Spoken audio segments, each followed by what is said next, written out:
Hello, it's my pleasure to be here again. This is Mrs. Elizabeth Kadiri bringing to you the woman with inner beauty. We are still in the season of our beauty for ashes.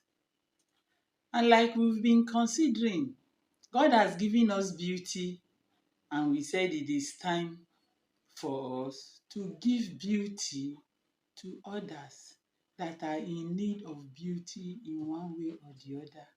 Today, I want us to look at the beauty of shelter, or let me call it the beauty of accommodation. There are so many people around us that are having issues with accommodation, issues with their place of abode or shelter. God is using this as an opportunity to tell us to bring the beauty of shelter to them.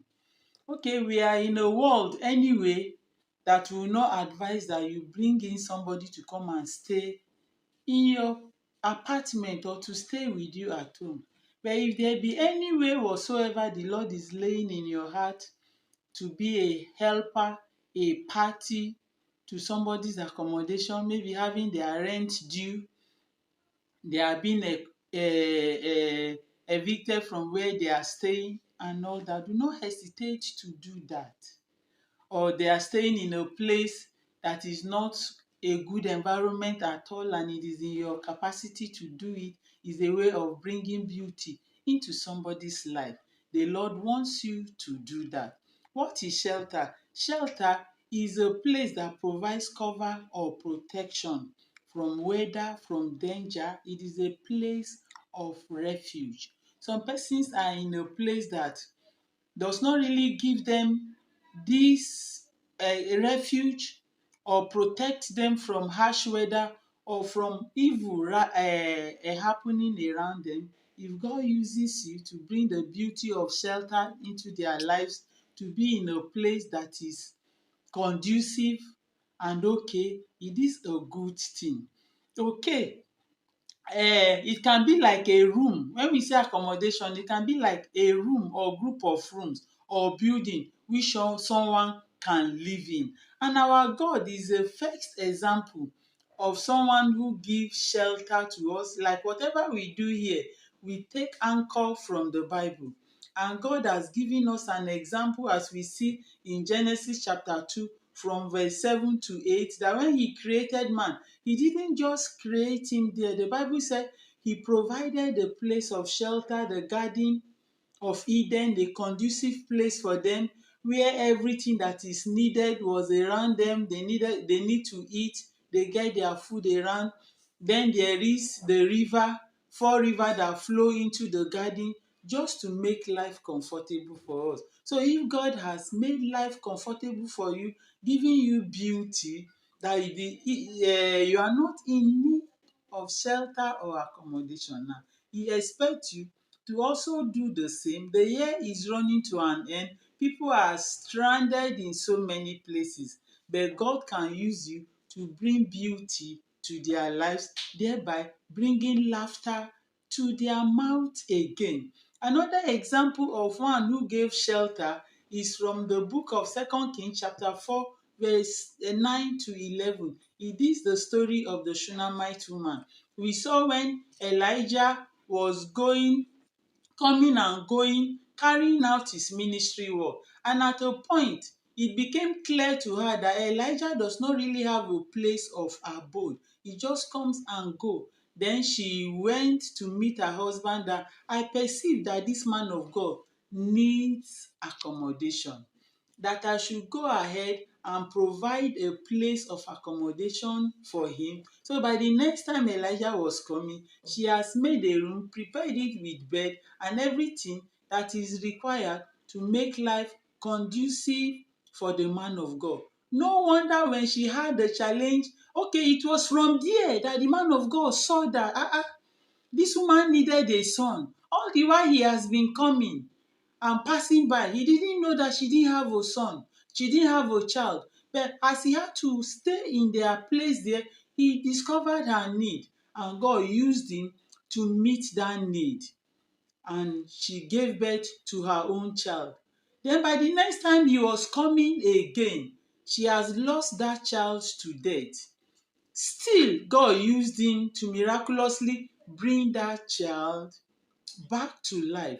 So it is said, one good turn deserves another. So that very good thing she did, that beauty she brought into the life of Elijah by providing accommodation for him, brought beauty into her own life by making her a mother. Only God knows how long she has been married, but the Bible tells us that the husband is already old. But because of that singular gesture, God saw her tears and used the man of God to give her a son, and when the son died again, to bring him back to life. We also still have another example in the book of Acts chapter 16 from we see verse 50 and verse 40. Particularly is the story of Lydia. Lydia brought in the apostles into her house. Instead of them coming, and when they were carrying out their evangelistic work, instead of them coming and maybe looking for place of lodge and all that, she provided an abode for them in her house, where they found it very comfortable to carry out their evangelistic work. And later on, when they were arrested and put in the prison in the same town where she was, what did she do? God used her also. In fact, it was like to them, we have a house in this town. As soon as they were released from the prison, they went straight to the house of Lydia, where she provided for them that they were living. In the same way, solve somebody's accommodation issue today. I don't know who God is speaking to bring the beauty of accommodation to the lives of some persons. Please, when God speaks, yield. A miracle is tied to it. And like we see in these cases, in the same way, as this year is ending, your miracle will not elude you as you bring beauty into the life of somebody. Have you surrendered your life to Jesus? All these things become very easy to do when you have Jesus in your life. When you have him, the rewarder of them that diligently seek him, as your master, it becomes very easy for you to do. Because you will not be counting at the evil the person has done, or why the person is stranded, or why the person is not having enough money for accommodation. You will only be looking at the person with the love of Christ, just the way Christ looked at us in love. The Bible says, while we were yet sinners, he gave his life for us. In the same way, you need Jesus in your heart to be able to bring beauty into the lives of others.